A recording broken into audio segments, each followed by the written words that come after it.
So last time we talked about how to do depth first search, DFS, for directed graphs. If you recall, depth first search takes a directed graph like this one with these 8 nodes, and it produces this DFS tree. A DFS tree takes some of the edges from the original graph and produces this nice tree, and then it records some of these other edges. You'll notice that there's this like dotted back edge here, there's another dotted back edge here, there's a cross edge here, and then there's a forward edge here from E to G. It looks at all of these edges, and it also computes these pre and post values, like 2 is a pre-value for B, and 11 is a post value for B. So let's maybe take a look at the pseudocode or some pseudocode for how DFS works. It's good to get a sense of the actual, what's the actual process for computing all of these values and then producing this DFS tree. So here's some actual code that will compute this DFS, recording both the pre and post values, and initializes this visited dict. And then creates a pre and post dict to record pre and post values. This is going to initially set all of the visited flags to false. It starts a clock. This clock starts at 1. And then it's going to run through the nodes in this graph. It's going to check if they haven't been visited yet. Then it calls this subroutine explore pre-post of that node V. When you call the explore pre-post subroutine, it sets visited of that node to be true. It sets the pre-value for that node to be the clock time, and then increases the clock time by 1. And then it looks at all of the neighbors of W. It's going to explore all of the neighbors of W. If those neighbors have not been visited, then it calls explore pre-post on each of those neighbors. Then what's going to happen is it's going to record the post time for that node when that node has been finished being visited, and then it increments the clock value again. At the end of this full routine DFS with pre-post, you end up just returning, let's say, the pre and post arrays for this graph. Okay, what are the key facts that we need to remember about DFS on directed graphs? Let G be some directed graph. DFS is going to output a tree structure using edges from E. It can also output the pre and post values generated from the DFS search. Remember that there are 3 edges that are essentially skipped, that are not part of the tree, and we call those edges back edges, forward edges, and cross edges. When you have a DAG, which is a directed acyclic graph, it's just some directed graph that doesn't have any cycles. One can always topologically sort a DAG so that all edges are pointing in the forward direction. How do you compute a topological sort of a DAG? Well, first just run DFS on G, and then sort the nodes in decreasing order of their post values. You have to run DFS in order to get this post array. And if you sort them in decreasing order of the post value, you'll find that actually produces a legal topological sort of this DAG, and we discussed that last time. Here's a simple example of a topological sort. You have this 6-node directed graph. When you topologically sort it, you'll have B as the root node, then D, then A, then C, then F, then E. This, of course, is not a unique way to topologically sort this DAG. If you had reversed the order of D and A, this still would have been a perfectly valid topological sort because all of the edges are going in the correct direction. Okay, one important concept, or 2 important concepts with DAGs or with directed graphs in general, but they always exist with DAGs, is this notion of source and sink nodes. A source vertex has no incoming edges associated with it, and a sink vertex has no outgoing edges. It's a true fact that every DAG has at least one source and at least one sink. You always get a source and a sink in every DAG. Here's kind of a neat little observation. One way you can topologically sort a DAG is first just find a sink, output it, and then get rid of it, and then repeat this step until the graph is empty. That sink can go at the back of the topological sort list, and in the end, once you produce this list, you'll have a list of nodes which will have the edges pointing all in the correct direction. It'll be a legal topological sort. It's worth noting that you could have also done this with sources as well. First pick off a source node, put that at the front of the list, and then repeat this process. The next node would then go with the next entry in the list, and repeat this process until the graph is empty, and you're bound to get a valid topological sort if you go in either of these directions, as long as you put the nodes in the correct order in the list. It's worth just convincing yourself that that's true. Remember that we discussed connected components when we were discussing undirected graphs? What's the notion of a connected component in a directed graph? It's not quite obvious what that should mean, because you can have a situation where one node points to another node, but there isn't a way to get back from the second node to the first. So in directed graphs, we have this notion of strongly connected components. So first of all, two nodes we say are strongly connected if there's a path from one node from node V to node W, and also a path from node W to node V. A whole component, which is a set of vertices, we say that they're a strongly connected component if they're a maximal set of strongly connected vertices. That means that there's always a path from every node in the set to every other node in the set, only following forward edges. So in this case, here we have this graph. You'll notice that we can get from B to E, and we can get from E back to B, and there's no other nodes there aren't any other nodes like C where we can get from B to C, but then back from C to B or C to E. We can't leave this group of nodes and get into this group of nodes and back, right? There's no way to do any loops here. A is its own strongly connected component. We can get from A to B and E, but we can't ever get back to A. So you'll notice that these dotted lines actually show you what the strongly connected components of this graph are. There's 1, 2, 3, 4, 5 strongly connected components in this particular graph. So given a directed graph, we can define this thing always called the metagraph. What is the metagraph? The metagraph takes all of the strongly connected components. Every component becomes one node in the metagraph, and we draw an edge between two strongly connected components, like here between BE and GHI-JKL.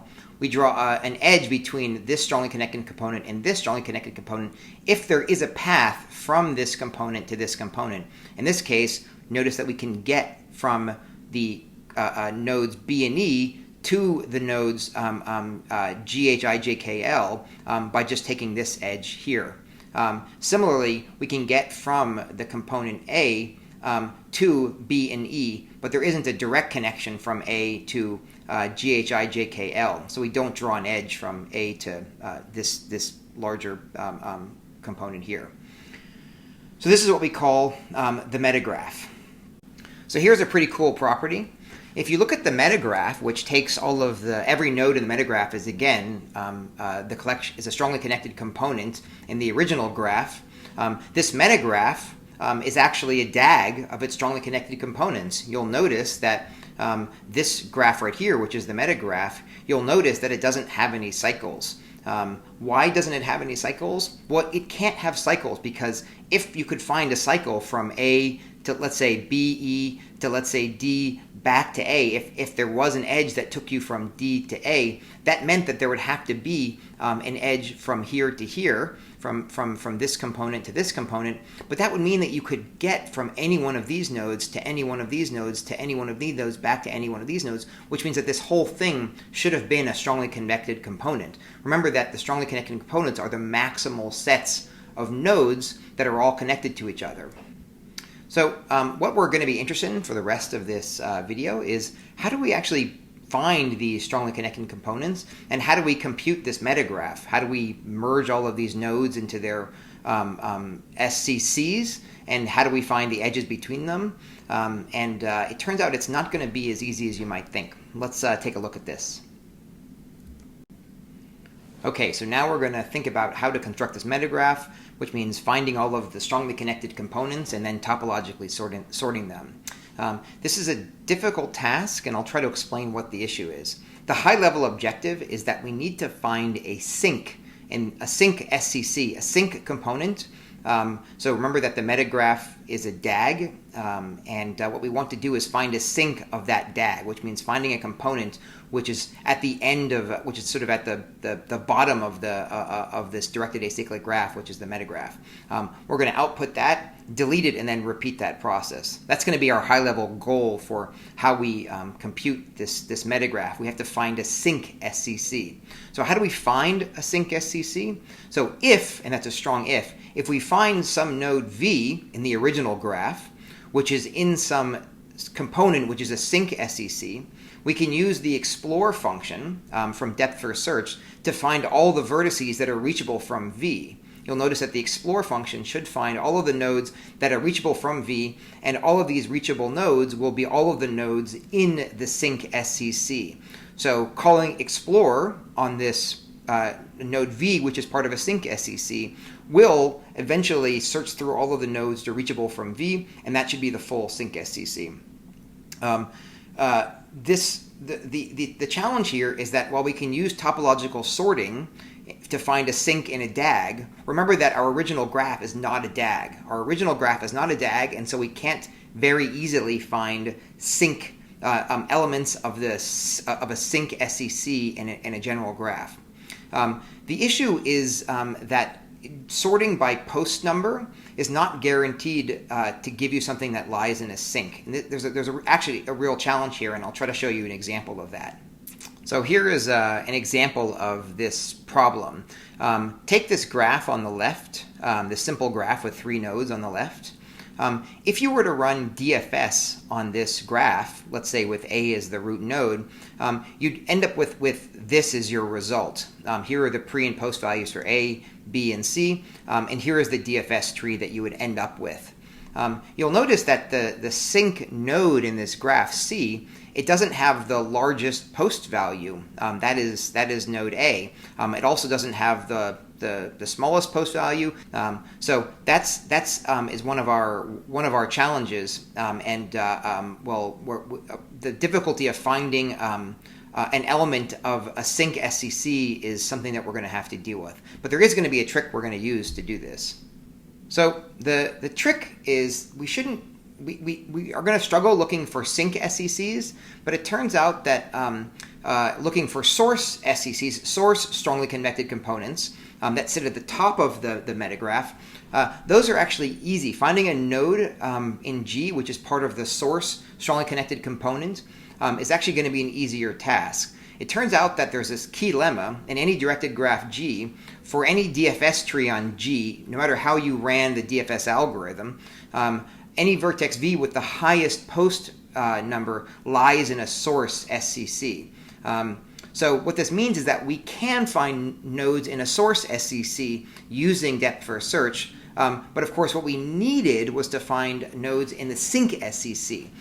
So perhaps this doesn't help us. How does it help us to be able to find source SCCs when we want to find sink SCCs? And it turns out that the key trick is going to be flipping the graph. We actually just reverse the order of the edges, and that's going to let us find sink SCCs because a sink SCC of the flipped graph, or a source SCC of the flipped graph, is going to be a sink SCC of the original graph.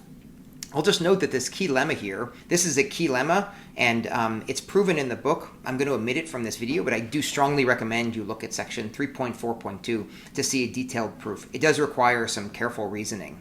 All right, let's look at an example of flipping a graph. If you have the original graph G, right? We have the original graph G, and here's its metagraph down here. Notice that all the edges here, A is pointing to B and B is pointing to D. If we flip all of the edges, we get this graph over here, and this is its associated metagraph down here. You'll notice that the strongly connected components don't change. If you have a strongly connected component in one graph, it's the same strongly connected component in the other graph. So the nodes of the metagraph are the same when you go from G to G reversed.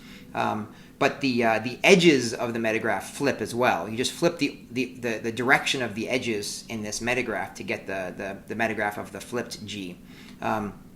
So notice that in the original graph, you had this DAG, which is the metagraph, a source node. A is a source node in the original metagraph, and now it's a sync. The component A is now a sync component in the flipped metagraph.